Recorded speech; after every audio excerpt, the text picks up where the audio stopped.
This conference will now be recorded. Great. That's me, right? Yes, Devin. All right. Well, good morning or good evening, everybody. My name is Devin. I am a recovered alcoholic. I do have a bird in the background, so you may hear some bird noise, which I apologize for. I have a sobriety date, which is August 28th of 2011. So in a couple of weeks, it appears I'll have 9 years of sobriety. I have a home group, which is called No Serenity Till Brooklyn. We meet in Brooklyn, New York. We have 4 meetings a week. And I've been able to do a lot of service at that group, which I'm really grateful for. And lastly, what I am is a member of Alcoholics Anonymous, no more and no less. And I'm really grateful to be with you guys. It's astounding, I think, in these strange times all over the world, we've been kind of told to stay in your house and don't go anywhere. But yet, because of Alcoholics Anonymous, I get to sit in my room and become exposed to all of you guys. And I think that's just super cool. So I thank you for extending the invitation to come out. I did get the topic of God is everything or God is nothing. And I'll speak to that in a little bit. And I might offer to maybe be mindful of that just as an idea of the whole talk. That I think part of my job in AA is that I have to just tell my story. And our big book suggests that the stories in the back of the book are how each of us describe how we came to be in relationship with the God of our understanding. And so I'll try to do a little bit of telling you how I made it here, and I'll talk a little bit about this topic because it's so important. So I from an early age, the age of 8, everybody in my school, the teachers and everybody looked at me and they saw something was a little bit off. I seemed to be unable to stay attentive in class. I would outburst. I would interrupt teachers and students. And they told me at 8 years old to go see basically a child psychiatrist who ended up putting me on Ritalin, which we know today is basically methamphetamine. So at 8 years old, doctors and or schools and institutions kind of looked at me and saw something was a little bit off and were trying to, figure out how to get me in line, so to speak. And what internalized, for me, I don't know if that really meant too much, but I just know that for my entire life, I've kind of looked at everybody else and felt like there's everybody and then there's me. And I thought I sounded funny, I talked funny, I looked funny. I didn't realize how uncomfortable I was, but I felt like everything was wrong on an internal level within myself. And I don't know what that is, but I see that, and I feel like I see that woven through almost every story of an alcoholic I've ever met, is that for somehow we're just kind of broken. And there's everybody else and they seem to get it. And then there's me, and I seem to be at a loss for how to proceed within life. And so that's where I started from, and that's kind of, I think, what led me to wanting to explore taking my first drink. Do you want to jump in and translate some of that really quick? Sure. So ఈయన పేరు Devin అండి. ఈయన ఏంటంటే మన కృతజ్ఞతలు చెప్తున్నారు.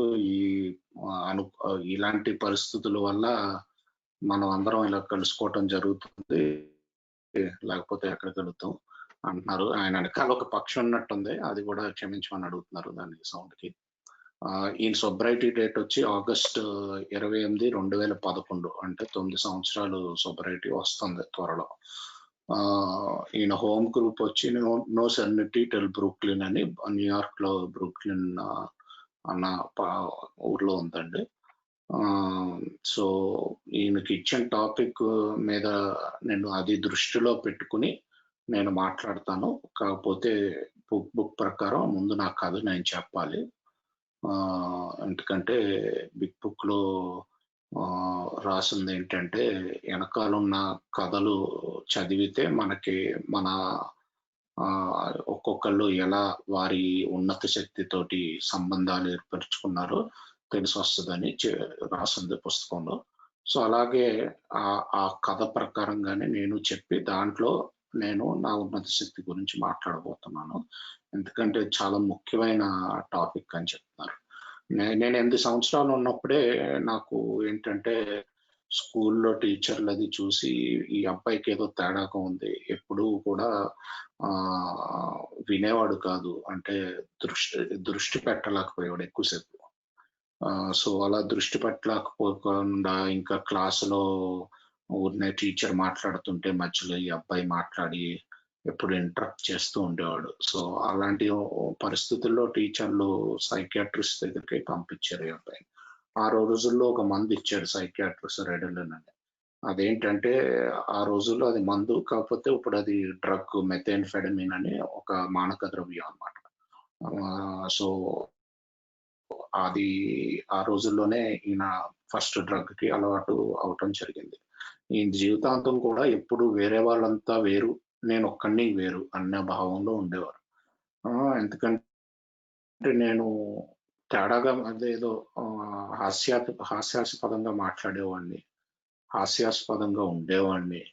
చూడ్డానికి కూడా హాస్యాస్పదంగానే ఉండేవాడిని. సో, అంతా ఆహ్, ఏంటంటే లోపల ఇరిగిపోయి ఉండేది మనసెప్పుడు. మనమంతా కూడా దాదాపుగా అలాగే ఉంటామని నేను నమ్ముతున్నాను.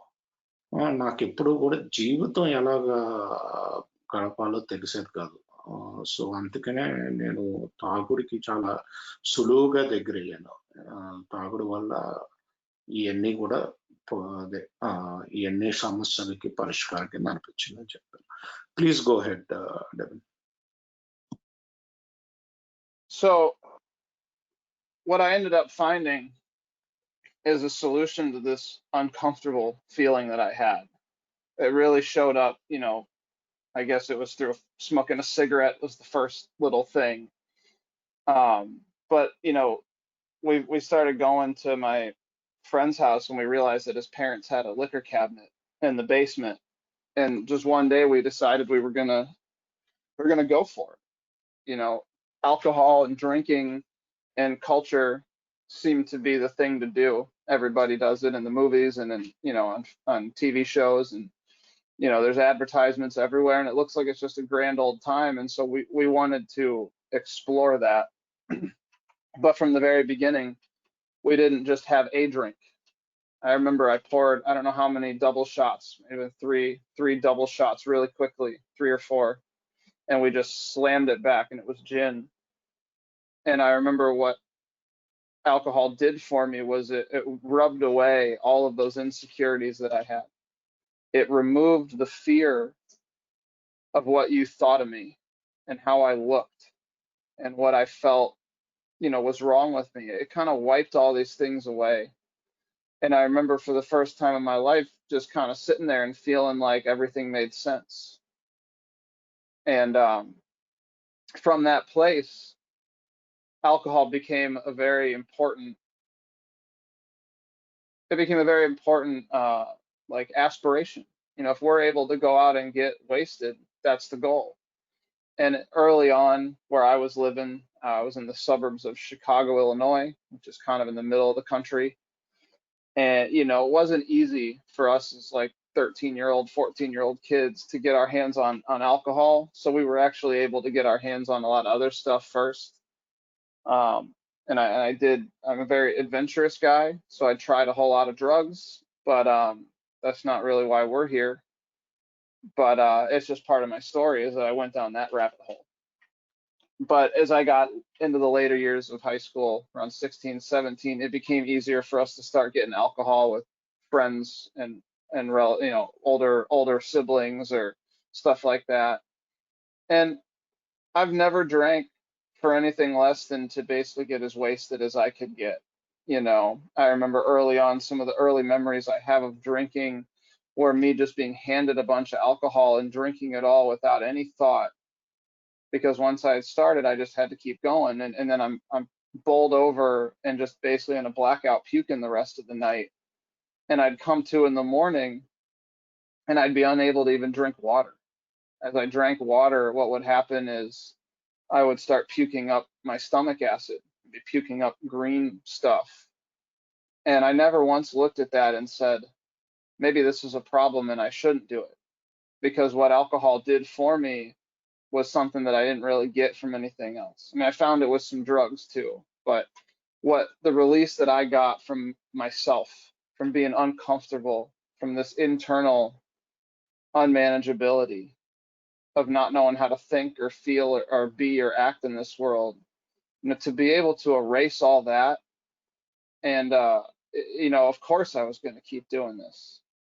And so I just started following that, and that became a really important part of my life. And by 18 years old, my family had decided that I had a problem. There was a phone call from an undercover narcotics officer in the west side of Chicago on Mother's Day, the day that we're supposed to really revere our mothers. And she's getting a phone call from a narcotics officer that I'm in the city to buy, some pretty serious drugs. And they had no idea, and just kind of blindsided my family with all this information about what was really going on with Devin at that time. And they made arrangements for me to end up in some kind of a treatment place when I was 18, which I ended up going to. And that was really where I found Alcoholics Anonymous. So I'll pause now if you want to get some of that, and then we'll pick up from there. Thank you. So ఈయనకి ఏంటంటే ఈ పరిష్కార మార్గం, ఈ అన్ని భావాల నుంచి ఈయనకి వచ్చే పరిష్కార మార్గం మందని తెలిసాక, దానికంటే ముందే కూడా ఈయన సిగరెట్లు ట్రై చేయటం. కాకపోతే మొదటిసారి మందు తాగింది వీళ్ళ మిత్రుడి ఇంట్లో వాళ్ళ తల్లిదండ్రులు కొన్న అక్కడ లిక్కర్ క్యాబినెట్, అంటే మొత్తం మందు కలెక్షన్ లోంచి తీసుకుని తాగటం జరిగింది. మొదటిసారి కూడా తాగటం ఎందుకు అంటే అందరూ తాగుతున్నారు, టీవీలో చూపిస్తున్నారు, అడ్వర్టైజ్మెంట్లో చూపిస్తున్నారు, సో ఇది మనం కూడా ట్రై చేయాలి అని తాగటం జరిగింది. అయితే మొదటిసారి తాగినప్పుడే ఈయన చాలా ఎక్కువ తాగేశారు. 3-4 90లు వేస్తారు అనమాట, డబుల్ షాట్స్ అంటే 3-4 90లు వేసేసరికి. కాకపోతే ఈయనకు అప్పుడు వచ్చిన అనుభూతి ఏంటంటే, మొత్తం ఈయనకున్న భయాలు, ఇతరులు నా గురించి ఏమనుకుంటున్నారు అన్న భావన, ఇవన్నీ కూడా వెళ్ళిపోయినాయి. దాని తర్వాత మొత్తం జీవితం అంతా ఇప్పుడు అర్థానికి వచ్చినట్టు భావన వచ్చింది. కాకపోతే ఏంటంటే ప్రతిసారి తాగినప్పుడు కక్కుకోవటం ఇలా ఉన్నా, ఈ భావనలు పోవటం వల్ల ఈయనకి ప్రతిసారి తాగి కక్కుకోవాలన్న, కక్కినా సరే ఈయన అలాగే కంటిన్యూ చేసేవారు. కాకపోతే ఏంటంటే ఈయన షికాగో పట్టణంలో ఉంటారు కాబట్టి అమెరికాలో 21 ఏళ్ళలోపు ఉన్న వాళ్ళకి మందు దొరకటం కష్టం. ఇదంతా జరిగింది ఆయన 13 ఏళ్ల వయసులో మొదటి డ్రింక్. 13 ఏళ్ల వయసులో జరిగితే, సో ఈయన ఈజీగా దొరికేవి మందు కంటానే అదే మత్తు పదార్థాలు.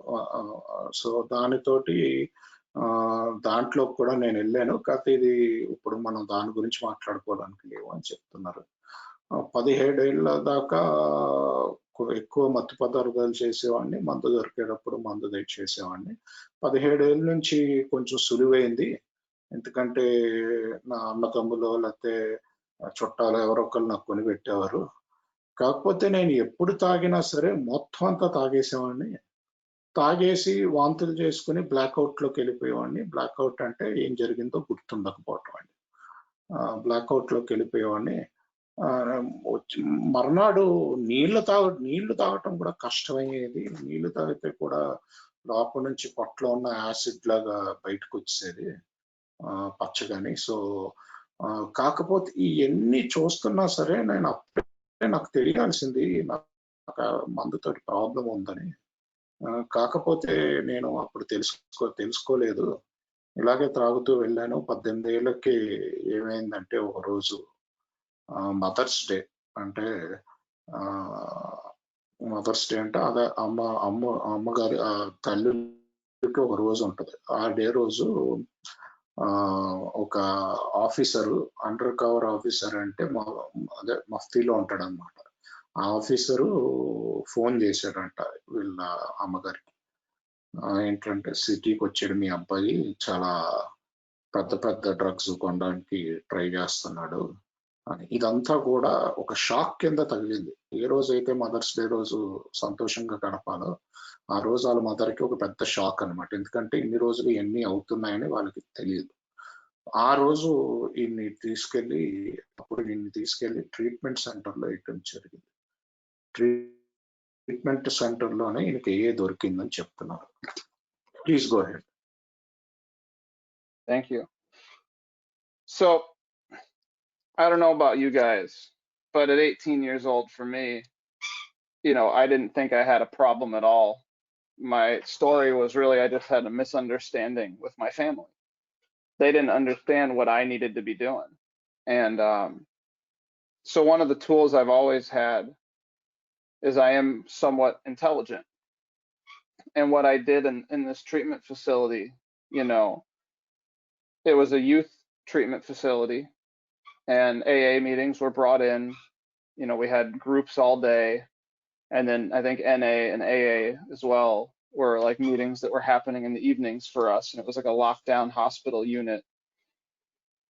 And I listened and learned the language of recovery, because I just felt like if I had the answer to get you off my back so that I can go back and live life how I need to live life, that's all I need to do.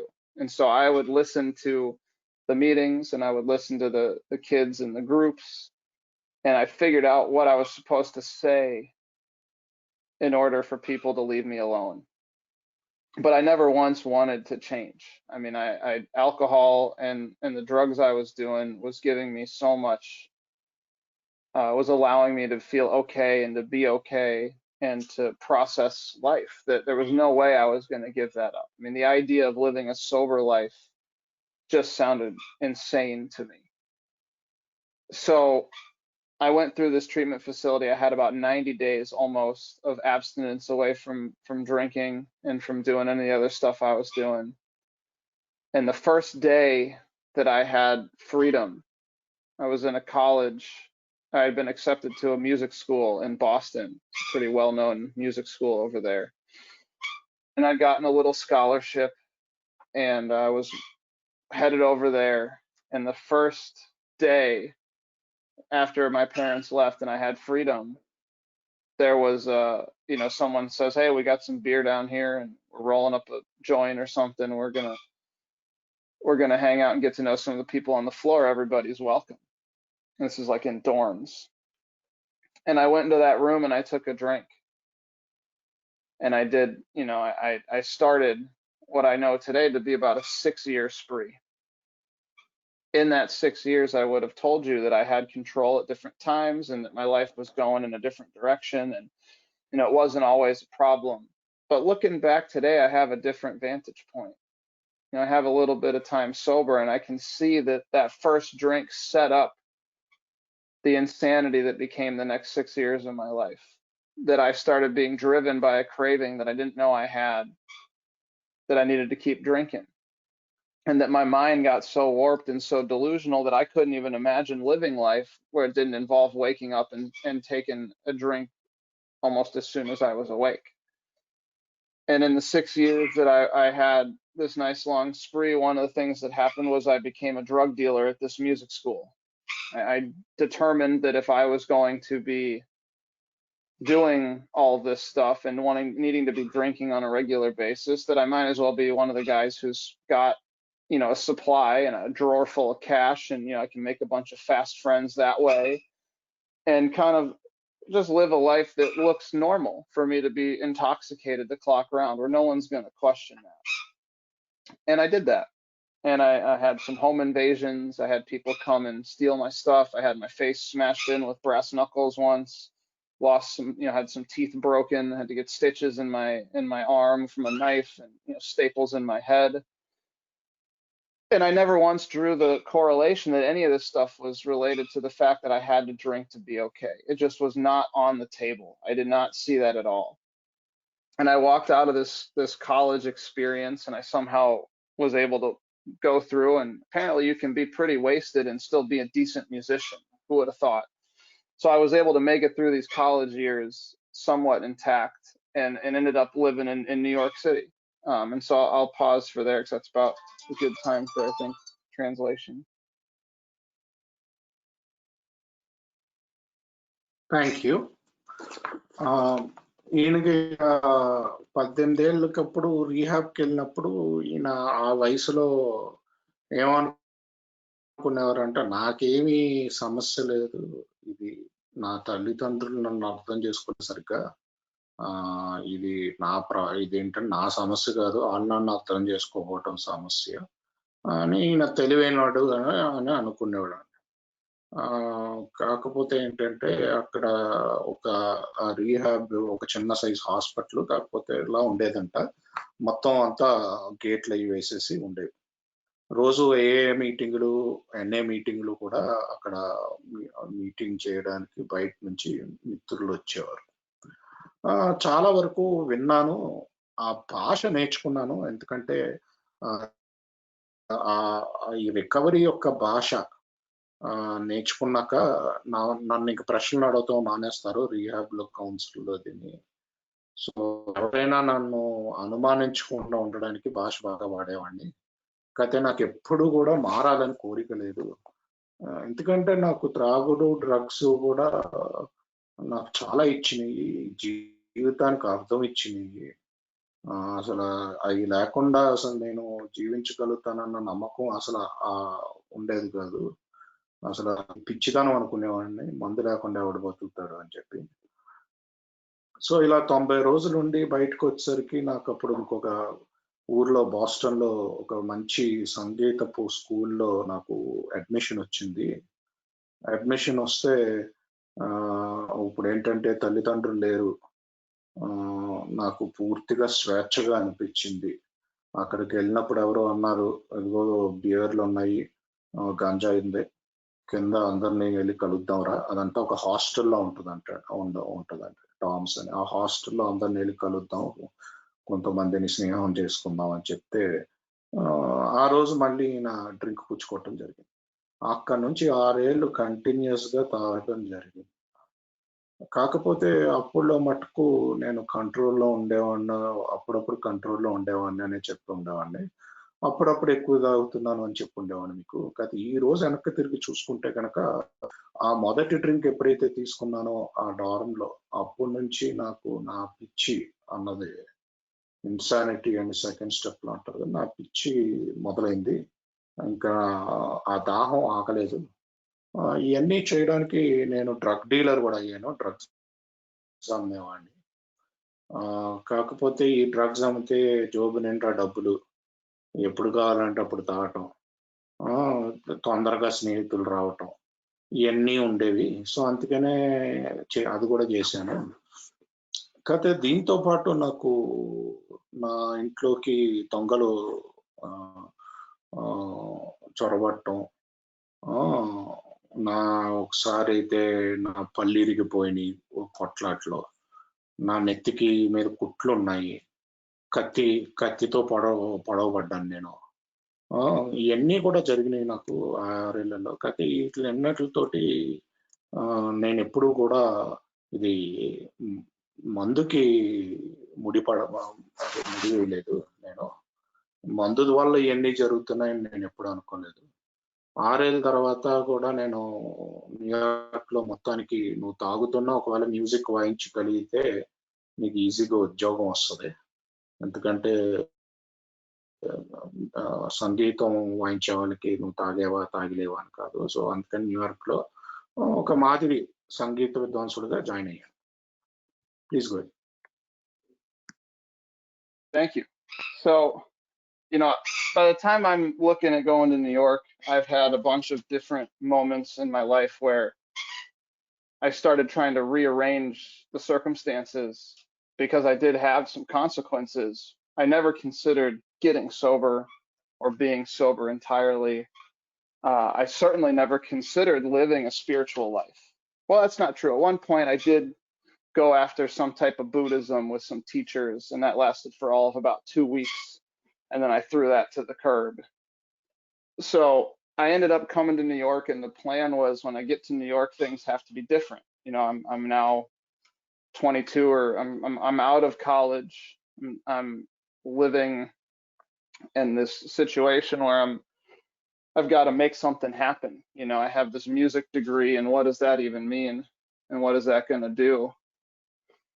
And I came to New York, and the first night it was just exactly where I was in Boston. Moving did nothing to impact my alcoholism. I just continued to drink, and you know, I continued to be in a state of more or less completely intoxicated the clock round. And that's not really good if you're trying to be a freelance musician, if you can't show up anywhere and be sober, because people aren't going to hire the guy that's unreliable. And towards the 8 or 9 month mark of living in New York City, it was about to start becoming my turn to really be financially independent. My family had offered a small amount of money. They said, we can try to help you with just your rent for the first year, but you're going to have to take that on. And about 9 years ago, and it would have been, I guess, a little over 9 years ago, and around probably like the beginning of 2011, I started to get to the place where suicide was the operative idea. I wasn't ready to kill myself. I don't know if you guys have ever felt like wanting to kill yourself, but also wanting to live at the same time. But that's where I was. And it was very bleak. There was no joy in my life. I couldn't, you know, I basically woke up and had to start drinking, or, you know, there was a whole lot of other stuff on the table. There was needles, there was powders, all sorts of stuff was happening at that point. And I just couldn't live without starting my day with any of that because of how uncomfortable it was to be me. And around May or early June of 2011, I remembered that there was this thing called Alcoholics Anonymous. I've been, you know, just in the back burner of my brain, I guess. And all of a sudden it became clear that I really wanted to try something else. I wanted to try being sober. I didn't know what that was going to look like. I had no idea how it was going to happen. But I was starting to get the idea that maybe I, you know, need to try something else. And it occurred to me that Alcoholics Anonymous was there. I had this previous experience in the rehab thing. And I had one friend in that school in Boston who, you know, the word was that this guy Will used to, you know, drink and party and all that stuff, and he didn't anymore. And he was like the really happy person. He was always smiling. He cared about everybody. And he seemed to have this genuineness about that, which I thought was insane. I didn't think you could be happy and sober. But he told me one time in a phone call that, you know, he listened to me whine on about something that was going on with me. And all he said in that end of that phone call was, well, hey, man, I go to AA and it works for me. And so I'm going to start moving towards this topic because I want to start talking about what's happened to me in recovery. But I think in thinking about the idea of God is everything or God is nothing, and kind of looking at what's my perspective about all that, you know, God was showing up for me and that guy Will. God was showing up for me years ago in the AA members that carried the message and did their 12-step service that allowed me to get acquainted with Alcoholics Anonymous in the first place. And so I've always kind of had something that's pointed me back to living this way of life. I just wasn't ready until I was so crushed by alcoholism that I was willing to try something new. And I'll pause there and we can get sober. All right. So ఈయన Boston నుంచి New York move అయినప్పుడు ఇంకా ఏమనుకున్నారంటే సరే ఇవన్నీ మారాలి, ఎందుకంటే ఈయనకి చేసిన పనులకి ఫలితాలు వస్తున్నాయి అన్నమాట. సో మంచి ఫలితాలు కాదు, చెడు ఫలితాలు వస్తున్నాయి. సో ఇదంతా మారాలి, ఇలాగా నడవడానికి లేదు అనుకుని న్యూయార్క్ మూవ్ అవటం జరిగింది. న్యూయార్క్ మూవ్ అవినప్పుడు మొదటి రోజే ఈయన మళ్ళీ తాగటం జరిగింది. ఈ మధ్య అప్పుడు దాకా ఎప్పుడు కూడా ఈయన సోబర్గా ఉండాలి, లేకపోతే ఆధ్యాత్మిక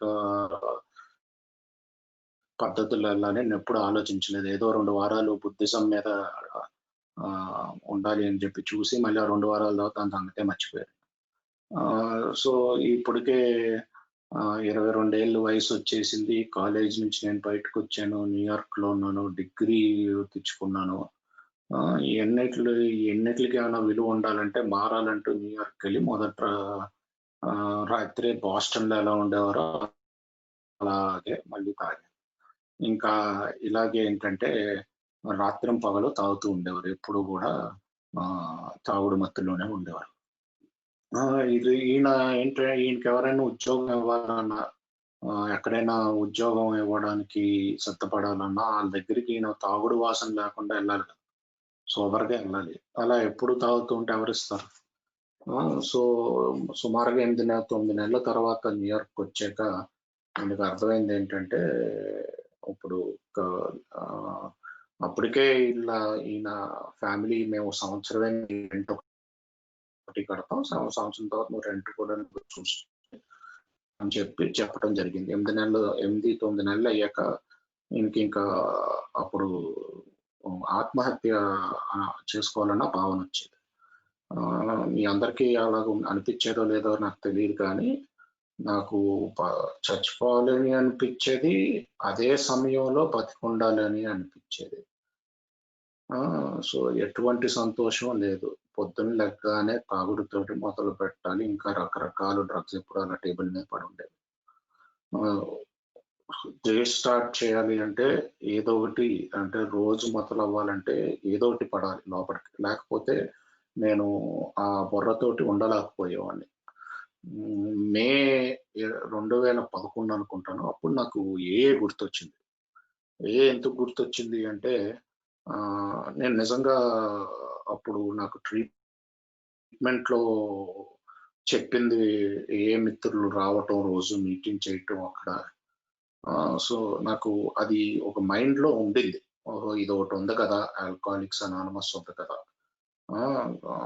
నేను ఎలాగైనా సోబర్గా ఉండాలి అనుకునేవాడిని. కానీ నాకు ఎలా ఉండాలో తెలిసేది కాదు.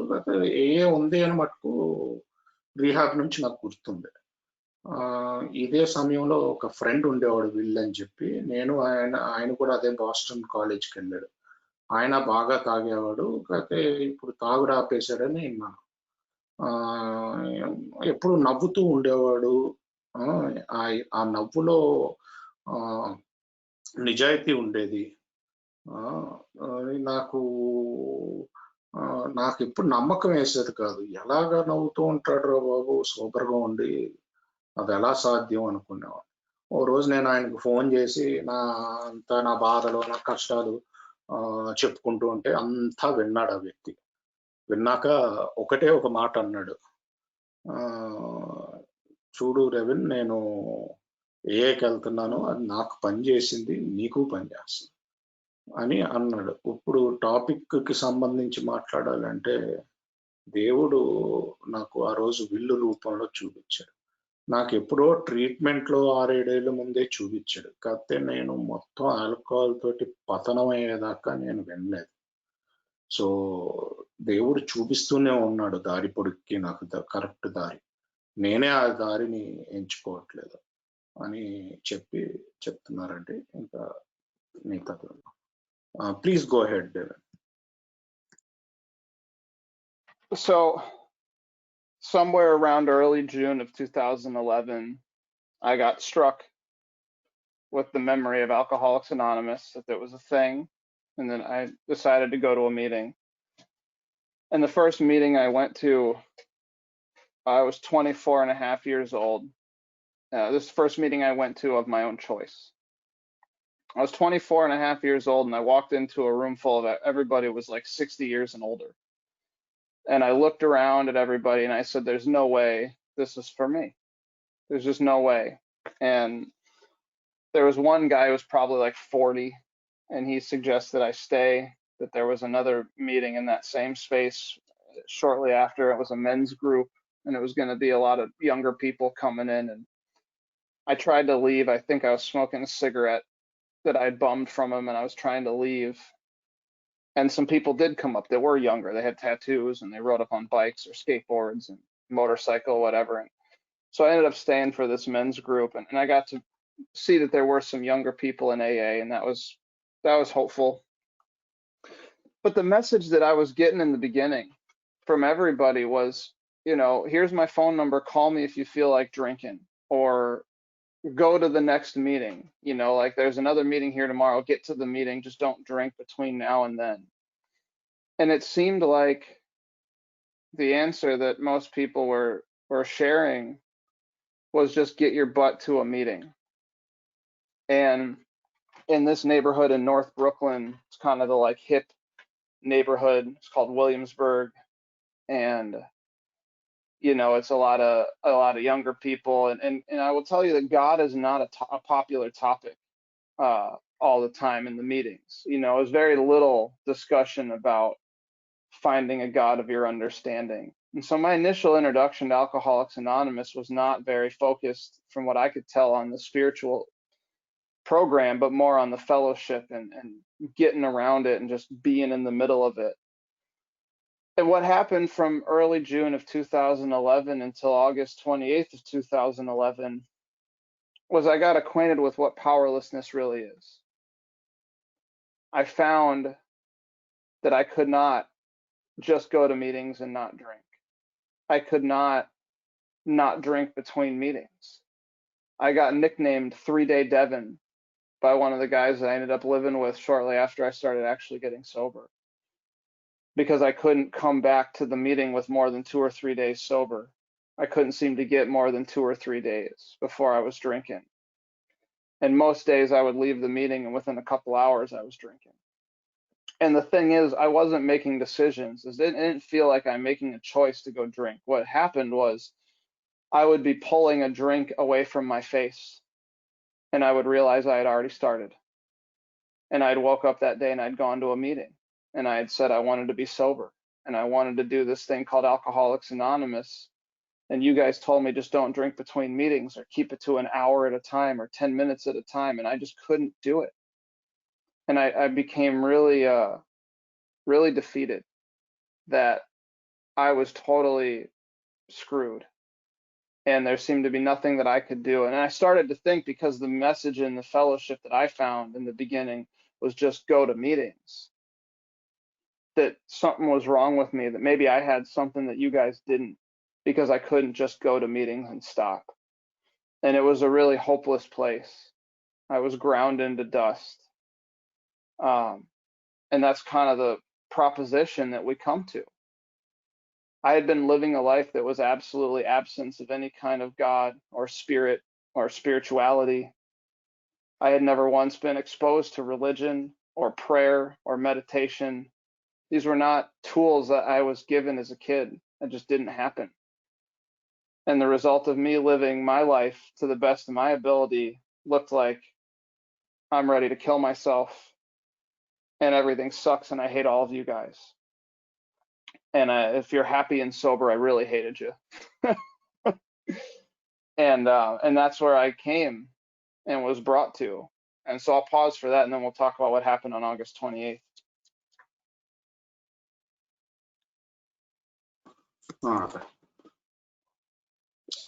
సుమారుగా జూన్ 2011లో ఈయనకి మళ్ళీ ఏ గుర్తు రావడం, ఒకటి ఉంది, నేను రిహాబ్ లో ఉన్నప్పుడు విన్నాను కదా అని. మీటింగ్కి వెళ్ళడానికి సిద్ధపడ్డారు. నేను మొదటి మీటింగ్కి వెళ్ళినప్పుడు ఈయన 24.5 సంవత్సరాలు. మీటింగ్ లోపలికి వెళ్ళగానే 60 ఏళ్ళోళ్ళు అందరూ ముసలోళ్ళు కనిపిస్తున్నారు. ఈయన లోపలికి వెళ్ళగానే అదే బాబు ఇది నా వల్ల కాదు, ఇదేంటి ముసలోళ్ళతో నేను అక్కడ కూర్చుంటాను అని అనుకోవటం జరిగింది. అప్పుడే ఒక 40 ఏళ్ళ వయసు సుమారుగా ఉండే వ్యక్తి, నువ్వు ఉండు, ఇంకా ఈ మీటింగ్ తర్వాత ఇదే చోటున ఇంకో మీటింగ్ జరుగుద్ది, అది పురుషులకు మాత్రమే మీటింగ్, అప్పుడు ఇంకా నీ వయసు వాళ్ళు ఇంకెక్కువ మంది వస్తారు అంటే, నేను ఉందాం అనుకోలేదు. ఆ అబ్బాయి దగ్గర నుంచి సిగరెట్ తీసుకున్నాను. ఆయన ఉందాం అనుకోలేదు. సిగరెట్ కాలుస్తున్నప్పుడే అప్పుడు ఇంకా జనాలు రావటం మొదలుపెట్టారు. బళ్ళ మీద రావటం, టాటూలు వేసుకుని ఉండటం, ఇంకా స్కేట్ బోర్డుల మీద రావటం, ఇలాగా బాగా వయసులో కొంచెం ఈయన వయసు ఉన్న వాళ్ళు, ఈయనకంటే కొంచెం చిన్నవాళ్ళు కూడా రావటం మొదలుపెట్టారు. కాకపోతే మొదట్లో ఈయనకి వచ్చిన మెసేజ్ ఏంటంటే అండి, అందరూ ఫోన్ నెంబర్లు ఇచ్చేవారు. నీకు తాగాలనిపిస్తే నాకు ఫోన్ చేయి బాబు అనేవారు. మళ్ళీ ఇంకో మీటింగ్‌కి రా అనేవారు. ఎలాగోలాగా మీటింగ్ చెయ్యి. మీటింగుల మధ్యలో తాగొద్దు అనేవారు. ఆ మీటింగ్ జరిగే చోటు కూడా కొంచెం ఏంటంటే ఫాస్ట్ కల్చర్ ఉన్న ప్లేస్ అన్నమాట. అంటే అక్కడ ఎక్కువ దేవుడి గురించి, స్పిరిచువాలిటీ గురించి ఆ మీటింగ్‌లో పాపులర్ టాపిక్ కాదు. మాట్లాడినా అదొక రకంగా చూస్తారు. సో ఈయనకి అసలు ఈ ఆధ్యాత్మిక వైపు ఉన్న ప్రోగ్రామ్ ఏమి ఈయనకి అర్థం అదే ఎవరు ఏం చెప్పలేదు అప్పుడు. మీటింగులకి రా, ఫోన్ నంబర్లు ఇచ్చారు, తాగాలనిపిస్తే ఫోన్ చేయి, మీటింగుల మధ్యలో తాక్కు. సో మెయిన్‌గా ఏంటంటే ఫెలోషిప్ ఒకటే ఇచ్చారు. మిత్రమండలం ఒకటే ఇచ్చారు. సో ఆగస్టు వరకు, ఈ జూన్ నుంచి ఆగస్టు వరకు ఈయనకి అసలు శక్తిహీనత అంటే ఏంటో అర్థమైంది. ఈయన మీటింగ్ మధ్యలో తాగలేకుండా ఉండేవాడు. ఈయనకు ఒక పేరు కూడా పెట్టేశారు అప్పటికి. 3 డే డెవిన్ అంటే 3 రోజులు సోబర్ ఉండే డెవిన్ అని. 3 రోజులు డెవిన్ ఈయన పేరు. సో ఈయనకి అర్థమైంది ఏంటంటే ఈరోజు, అప్పుడు ఈయన నిర్ణయం తీసుకోలేకపోయేవారు. తాగేవారు అంతే. ఎలా తాగేవారో కూడా అర్థమయ్యేది కాదు. నేను అప్పుడప్పుడు నా మొహం ముందు నుంచి ఇలాగా బాటిల్ ఇలా దూరంగా వెళ్ళేది. అప్పుడు నేను రియలైజ్ అయ్యాను, ఆల్రెడీ తాగేసానని చెప్పి. అది ఆ బాటిల్ దగ్గర తీసుకునేటప్పుడు నాకు ఎటువంటి ఆలోచన ఉండేది కాదు. బాటిల్ మొహం నుంచి ఇలా దూరం వెళ్ళేటప్పుడు అప్పుడు అర్థమైంది, అరే తాగేసాను కదా అని చెప్పి. సో అలాంటి స్థితిలో ఉండేది నాకు. మీరందరూ ఏంటంటే చాలా వరకు నాకు ఒక్కొక్క గంట తీసుకో, 10 నిమిషాలు తీసుకో అని చెప్పేవారు. నా వల్ల అయ్యేది కాదు అసలు. నేను అసలు మీటింగులకి వెళ్తూ ఆపలేకపోయేవాడిని. ఈ పరిస్థితులు నాకు ఏంటంటే పూర్తిగా నిరాశకి లోను చేసింది. మొత్తం మట్టి కొట్టుకుపోయాను. ఇంకెంతకంట ఏంటంటే ఇప్పుడు మీ వల్ల అవ్వట్లేదు, నా వల్ల అవ్వట్లేదు. ఏ వల్ల అవ్వట్లేదు, నా వల్ల అవ్వట్లేదు అన్న పరిస్థితికి వచ్చాను. చిన్నప్పటి నుంచి కూడా నాకేమి ఇంట్లో దేవుడు, మతం, ప్రార్థనలు, ధ్యానం అంటూ ఎవరేం నేర్పించలేదు. సో నాకు ఏం తెలియదు. ఇంకిప్పుడు ఏంటంటే నన్ను నేను చంపుకోవడానికి సిద్ధపడిపోయాను. ఎందుకంటే సూపర్‌గా ఉండటం నా వల్ల అవ్వట్లేదు. మిమ్మల్ని అందరినీ కూడా అసహించుకునేవాడిని, ఏఐలో మిత్రులందరినీ కూడా.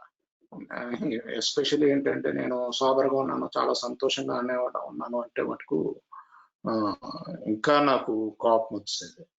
ఎందుకంటే నాకు సోబర్‌గా ఉండటం అవ్వేది కాదు. ప్లీజ్ కంటిన్యూ అండి. So I mentioned in the beginning that August 28th of 2011 was my sobriety date. And this is, I think, where this topic starts to really become clear in my life, is that I didn't quit drinking on August 28th of 2011. I tried to quit drinking a bunch in those couple of months that I came to AA. I mean, I said, I'm going to quit. I'm done. And I can't seem to do that. And I got really confused. And what happened that particular day was I went to an AA meeting, and I ended up staring at the floor for 55 minutes of the hour.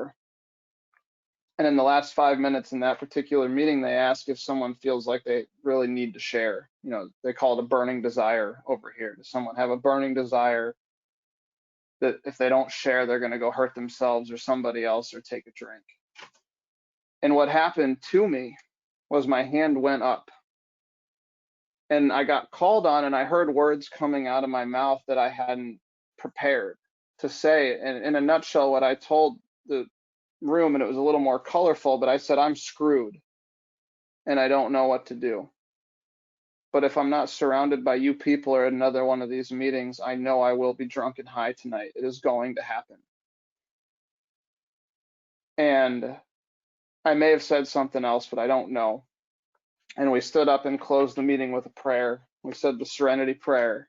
And as I held hands with two strangers, it was as if I heard the prayer and I was a part of it. And I wasn't just saying it with a bunch of people. It was like I felt this little chill go down my spine, and it felt like I heard this prayer and I was a part of it. And in that moment, I believe that's where my journey started, with understanding that there's got to be a God. That feeling had only been applicable to me through music, which is why I decided to go play music.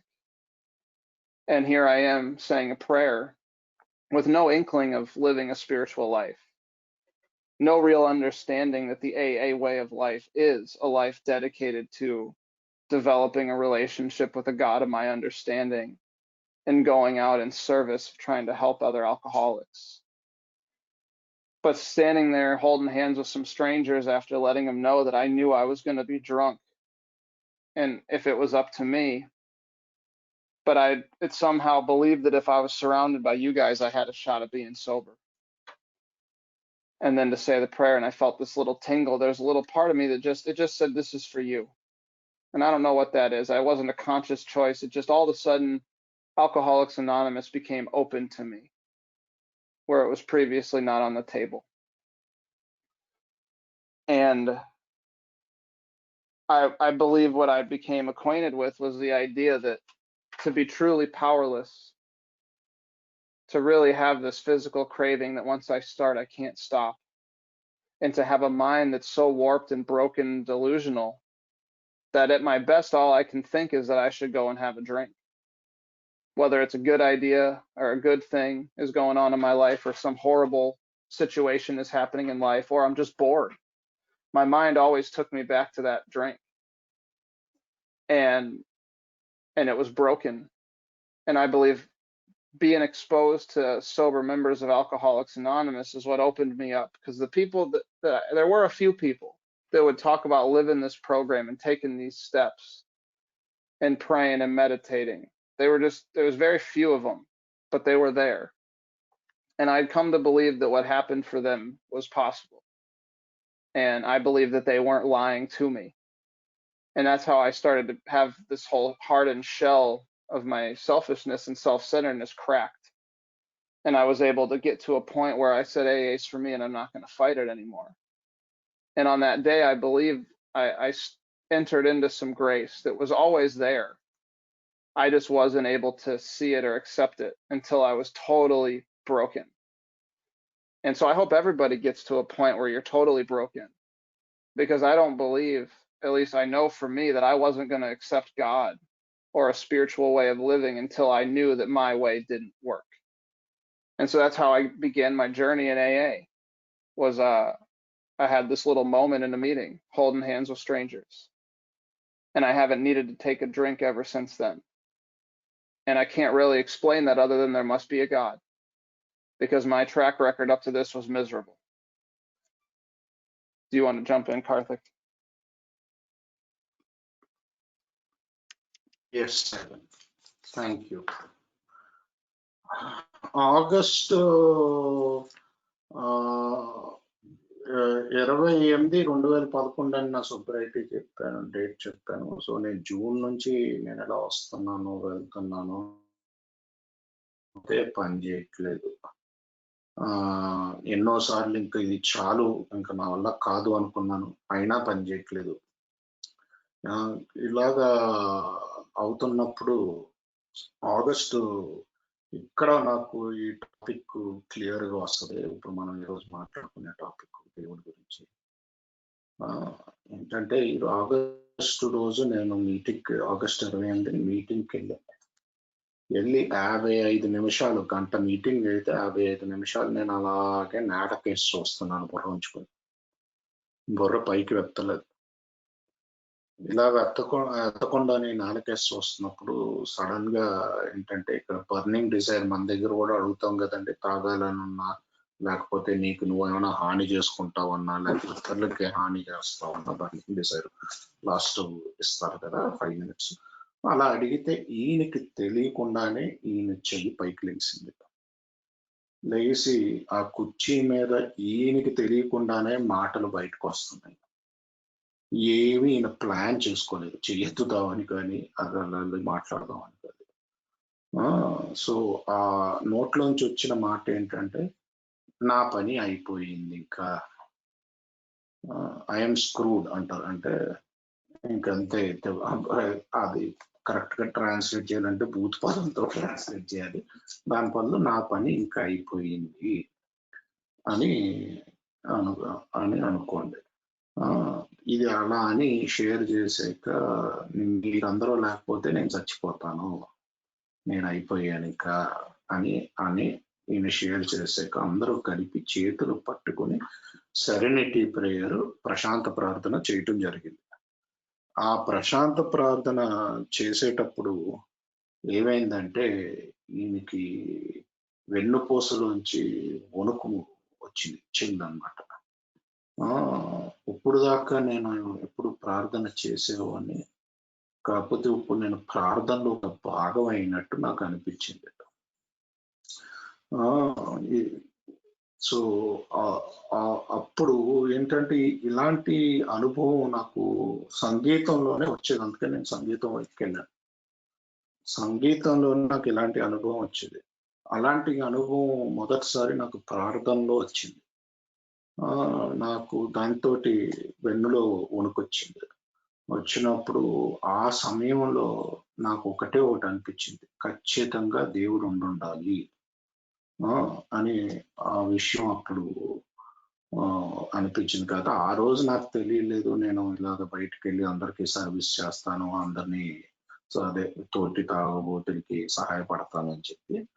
కాకపోతే ఆ రోజు నేను ఇంత ముందుకు చూసుకోలేదు. కాకపోతే ఈ రోజు వెనక్కి తిరిగి చూసుకుంటే నాకు ఆ రోజు మొత్తం అంతా మీరందరూ నా పక్కన ఉన్నారు, నేను ఇంకా సూపర్గా ఉండగలుగుతాను.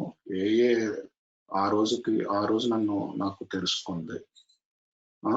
నాకు మొత్తం శక్తిహీనత అన్నది ఏంటో నిజంగా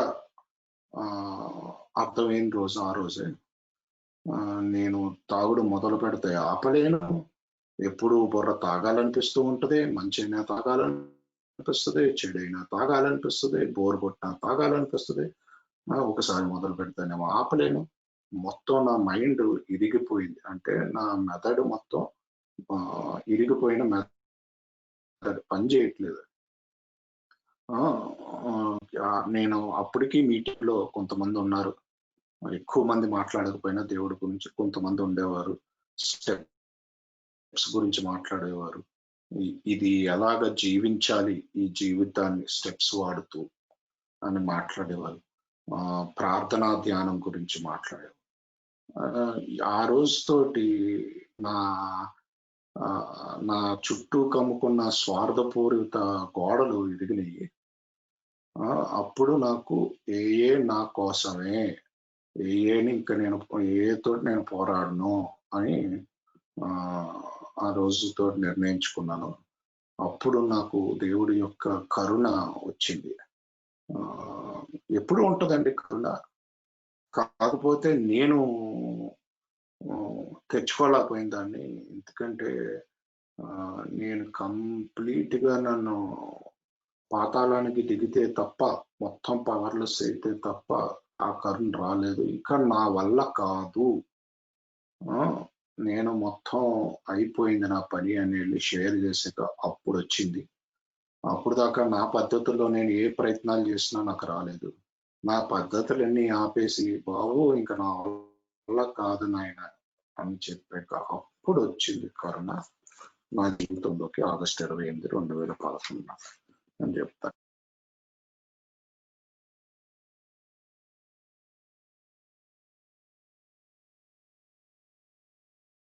Back to me. Yes. So, I usually take this moment and start talking about my experience through the rest of the 12 steps, but I want to maybe focus more on what I see the implications of this topic are, because you have given me a topic. And I appreciate you bearing with me, but part of my thing is I will never listen to somebody who I don't believe is alcoholic. So I think that there's an essential part of our program is about identifying with each other, that we suffer from the same thing. So what I described to you guys was ultimately my experience the first time around through these steps of my first 3 steps. I became acquainted with the idea that I was totally powerless over alcohol. I couldn't manage my life in any way. There was no joy. I was suicidal. I had no income. I had no job. I had become open-minded to the idea that maybe AA could work for me. So in the beginning, my initial belief, if you will, of a higher power was that Alcoholics Anonymous might work. And then when I felt this little chill down my spine, I made the decision that I was just going to do whatever AA asked of me. I have never gone to therapy. I have never gone back and gotten any medication for anything. Some people do need to do that. But my story has been, I have only done the 12 steps of Alcoholics Anonymous. And I have been completely transformed by them. And I'm not the same person I was when I showed up to you guys almost 9 years ago.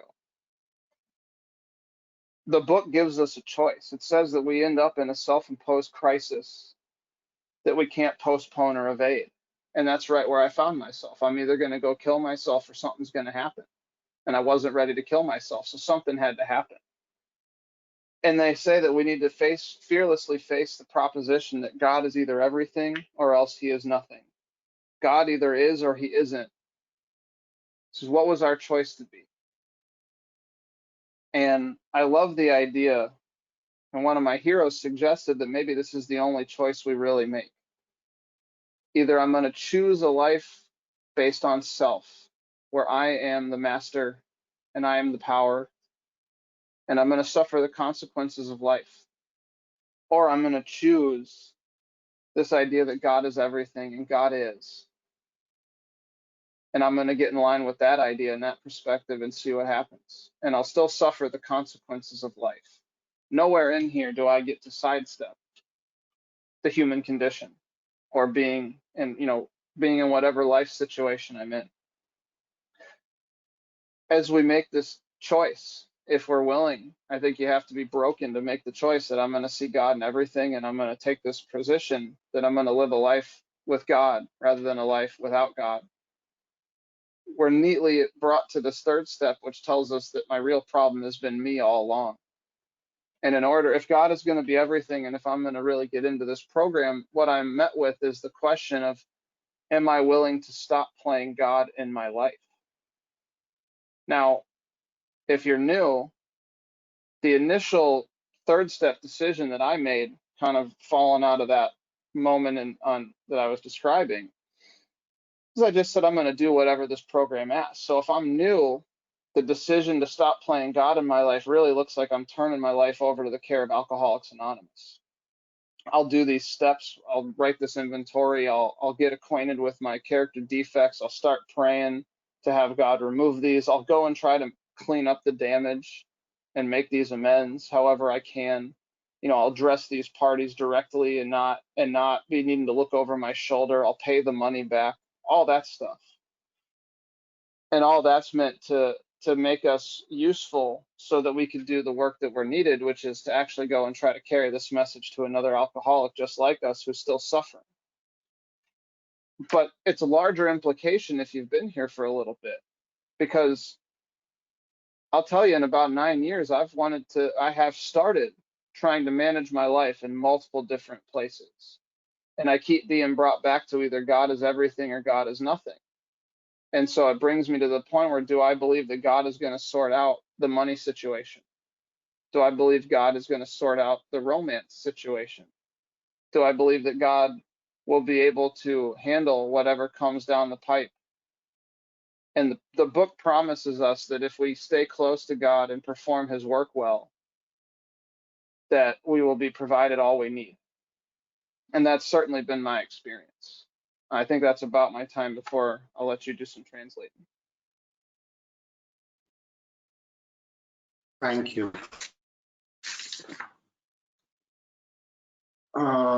So ఏంటంటే అండి, నేను నా కథ కూడా చెప్పాల్సి వచ్చింది topic తో పాటు కథ. ఎందుకంటే నేనైతే ఎవరైనా నా తాగుడు కథ చెప్పకుండా ముందు వాడేమన్నా మాట్లాడితే కనుక వారేమన్నా మాట్లాడితే కనుక నేను నమ్మను. ఎందుకంటే తాగుబోతుడు మాటే నమ్ముతాను నేను అని చెప్తున్నారు. నాకు ఆ రోజు ఆగస్టు 28 జరిగిన అనుభవం మొదటి 3 స్టెప్పులు ఆ రోజు అయినాయి అని నేను భావిస్తున్నాను. ఎందుకంటే శక్తిహీనత అన్నది పూర్తిగా అర్థమైపోయింది నాకు. అప్పటికే నా జీవితం అస్తవ్యస్తం అయింది. డబ్బులు లేవు, ఏమీ లేవు. రోడ్డు మీదకి వచ్చేసాను. ఇంకా రెండో సోపానం ప్రకారం నాకు కాస్త ఓపెన్ మైండ్ వచ్చింది. నా బుర్ర కొంచెం తెలుసుకుంది, ఏ పని చేస్తుంది అని అర్థమైంది. నాకు ఆ రోజు వెన్నుపూసలో వచ్చిన వణుకుతోటి ఏం చెప్తే అది చేద్దాము అన్న నిర్ణయానికి వచ్చేసాను. అది 3వ సోపానం అయింది.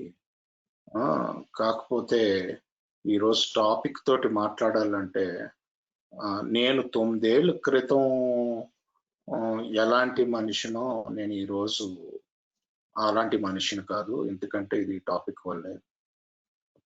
దేవుడు ఎన్ని అవ్వాలి, లేకపోతే ఏమీ అవ్వకూడదు.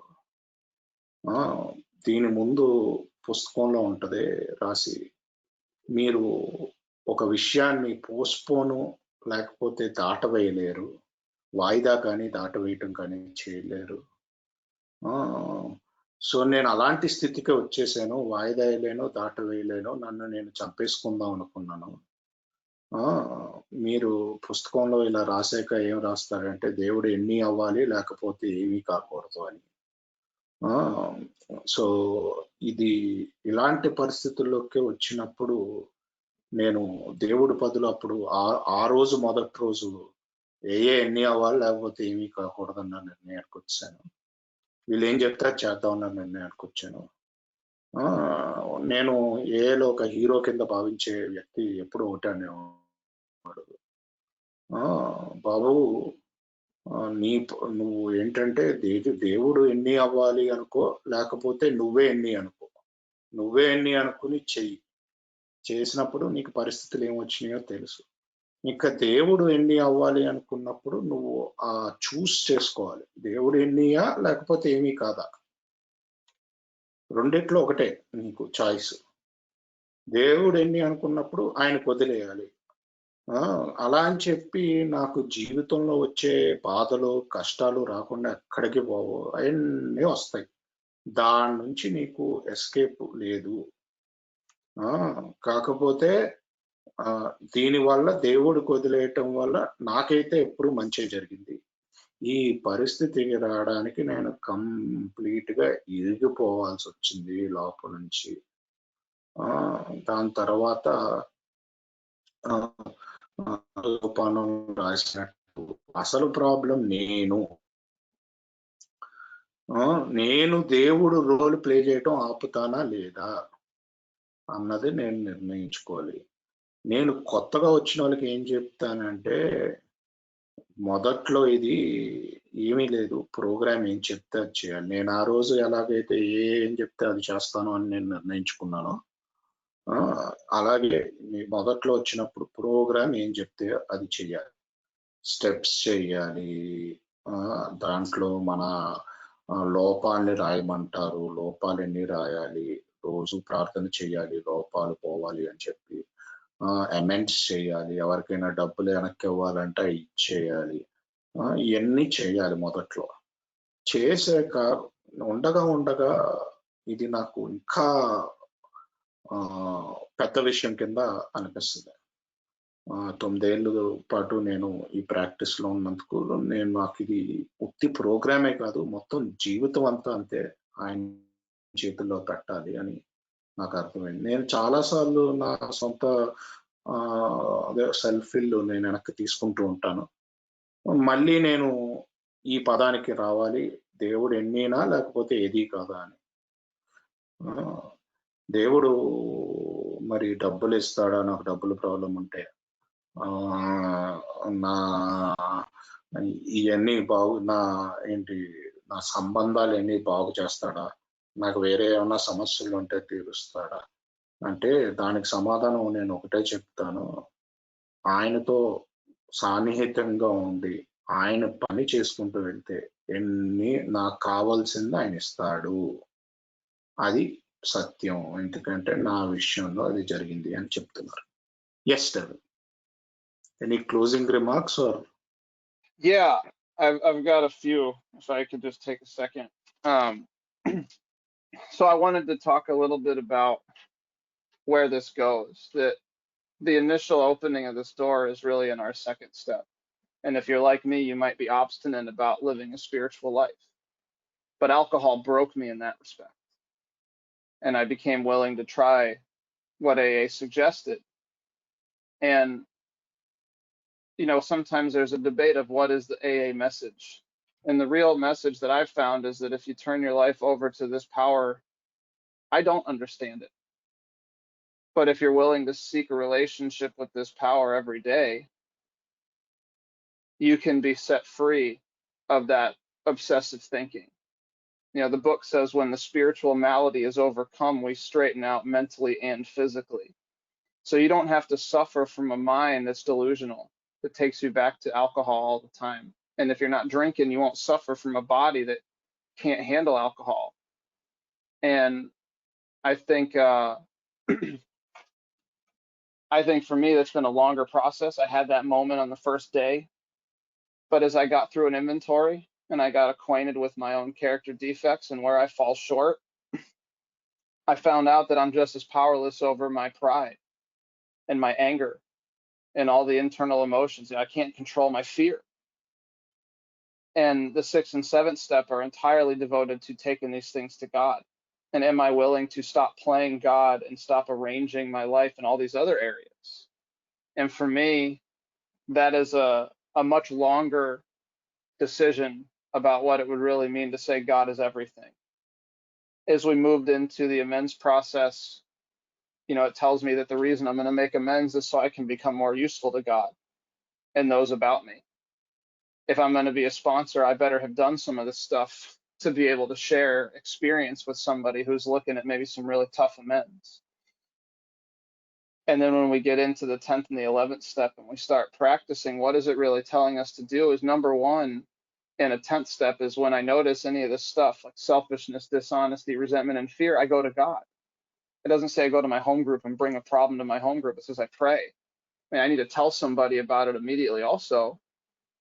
But the whole solution of Alcoholics Anonymous is it says we treat, any problem the same way. We go to God.